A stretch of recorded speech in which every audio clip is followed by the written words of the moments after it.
Good morning. Here at Hilltop Pups, we are getting ready to send a puppy home this morning. I am anyhow.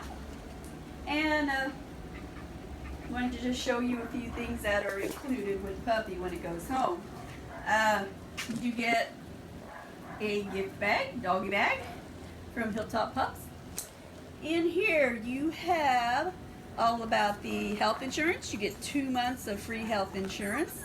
Some information on new vet vitamins, the insurance, and you have a sample of how to order these new vet vitamins, which I love, and then the sample. There's a little sample baggie in there. So all those goodies are in the front. Then you have the dog's blanket, sample bag of puppy food.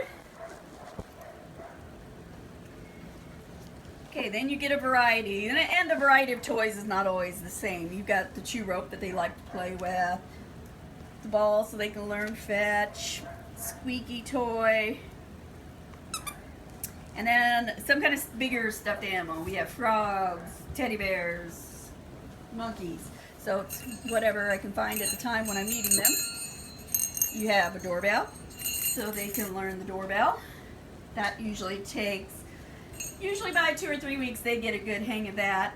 And then you have the leash collar combo. So you just, hard to do one-handed, but you're going to feed this handle through the loop. And then it's like a choker collar, so it'll fit any size puppy. Just put that around their head. And then this is a little girl, so she's going to get this little bandana. I get my good looks from Hilltop Pups. So we have that. So that's all goes in the gift bag.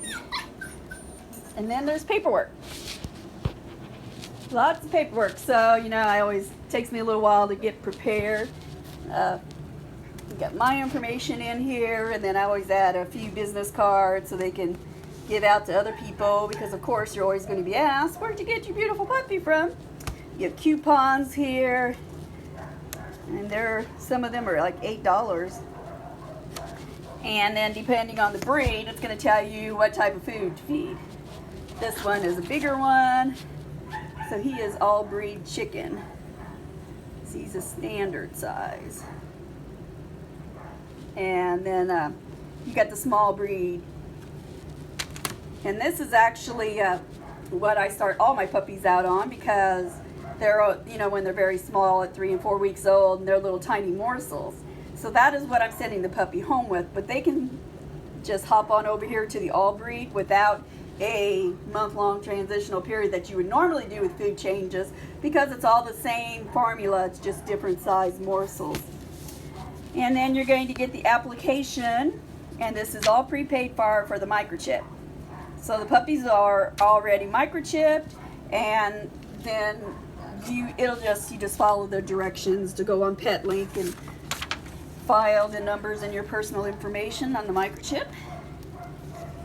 And then you have 2 months of free health insurance. And I give you a little welcome letter from me. It tells the puppy's current schedule, feeding, sleeping, so forth. And then a copy of your assigned warranty from me, and one for you to sign. And then this is actually the vet chart that I'll complete. And it has everything on there that the vet needs. So I'll be listing the birth date, the microchip number, my information. And then you have the vaccinations that the puppies had will be on the inside of the chart. And then the deworming. So when you take puppy to the vet for the first time, which I like to within the first week, so you have a healthy puppy, and then the vet can tell you what type of schedule for you to get on as far as when the next vaccination's due. And then say if you need flea control, we don't have any fleas here, so if you want to go on monthly for the rest of their life, they're going to be on a heartworm preventative. So you'll have, they'll get you on that, and there are heartworm preventatives that are like all-in-one, like Trifectus. Will take care of any kind of parasite, plus your fleas, so it's all-in-one. And that is one my daughter recommends, because they have the golden doodles and live on two sides of their house they have wood, so fleas are more of a problem. And the Trifectus is actually one that will is very good.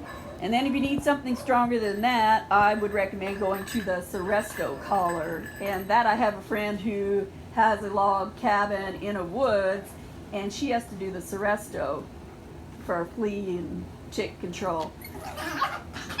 Oh! Hey! I'm so sorry, Dixie. Yeah, you gotta learn interaction with other dogs too, though, don't you? I don't know why. Little girl, that's a girl? Little girlfriend. I don't know, he's maybe got the scent. I did, yeah, you did. They know I already forgot. I don't know what got into you. Come here, Captain. These are my little babies. She shake it off. So the good thing about puppies, 10 seconds later, that's about as long as their attention span is right now. So she'd already forgot. Okay, now make friends again. Yes. You can't scare them away and just remove the object. That's for sure. Okay. Did you see my toy bins? Yeah, they're everywhere. Okay. So back to permanently what you'll be doing with these dogs. So you have to be on the flea control. Vaccinations are done at 6 weeks, 9 weeks, and 12 weeks for the puppy vaccinations. And then 1 week after that 12-week vaccination is when the puppies are guarded against all the normal puppy diseases. And then that's when they can, go out in public and go walk around the block, etc. And let's see. And then it's, as far as the rabies vaccination, that is per state. In Indiana, the puppy must be 14 weeks old to get their rabies vaccination. And then the rabies vaccination is good for 1 year. The first time you get it. Then after that, it's every 3 years.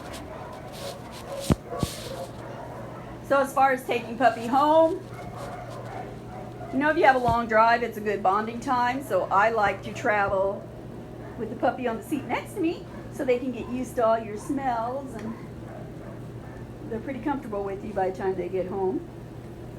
So for that, you would just want to layer the seat or someone's lap in several old towels, maybe take a plastic bag just in case puppy gets car sick.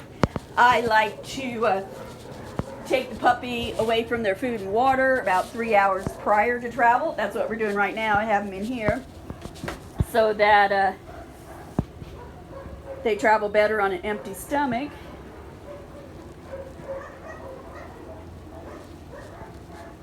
So for a flight, it takes me an hour and a half to get to the airport. They have to be there 2 hours prior, so that gives them their 3 hour time span, because the airport, the flights are designed to take care of the puppies. Like United, Delta, American, they all have their safe pet routine. So if they do dirty their crate before the flight, they're going to clean them up. And then on layovers, they take them out and take them to the bathroom. So they do get their little break then and give them some water.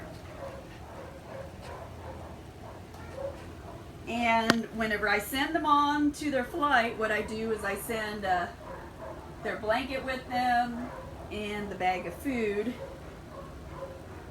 And then I put a bunch of shredded paper in their crate with them so that it's a comfortable ride, in case there's any turbulence. The shredded paper is more like bedding for comfort. And of course their blanket, so they get a scent from home. And then they're happy in their crate, so they just go to sleep and rest up so that when they arrive at their destination, they are ready to meet their new family. I've been flying puppies for 15 years and around the world, actually, because I've had some flights that took 26 hours to get there. And always have arrived safe and happy. And I've also imported my dogs from Russia and Paris, so those have arrived safely too. Well, we have some Germany lines here. And the Russia flights are 24 hours and never had a problem with that. So, you know, the airlines are going to protect themselves and they take good care of you. I mean, we're paying for that service, so they should. It's not like going out and bargaining for a for the cheapest flight for a person to fly. You actually they charge by how large the puppy is. They charge by weight. And so the flights are all standard, you know, somewhere between, it's close to $300 now for the dog flight. For just a puppy that weighs, you know, 5 pounds. And then you've got the shipping crate, which is about a $50 value.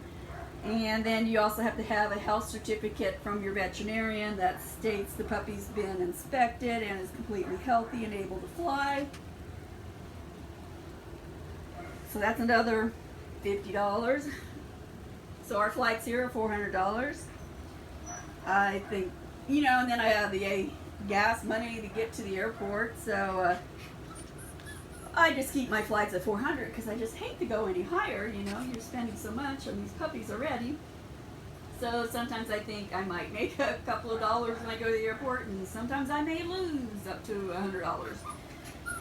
That all comes out in the end. I'm not that particular of a person. I try to be easy to get along with.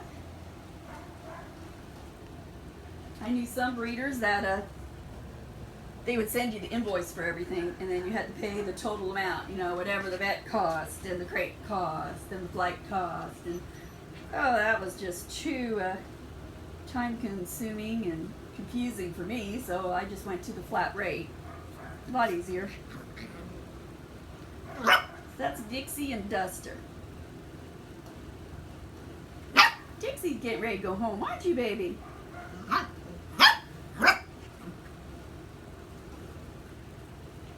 And that's a standard size pup. So standard size pup when they're about 8 years old will weigh about between 7 and 9 pounds. Duster's more like 7, Dixie more like 8.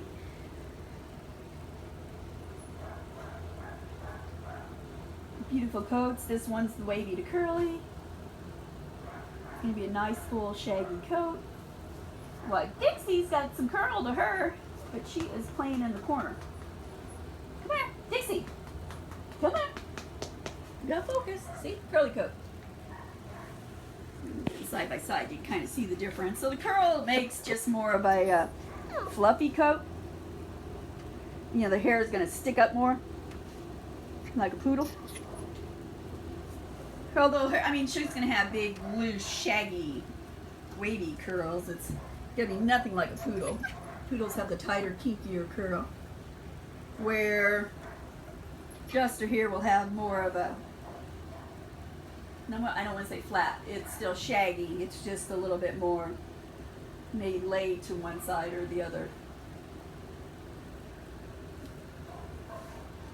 So that's what's nice about Golden Doodles. It's all you know, designed to what you want. Do you want the curl and the hair that sticks out, making it all big and fluffy, right? Why don't you make you all big and fluffy when you're an adult? Yeah.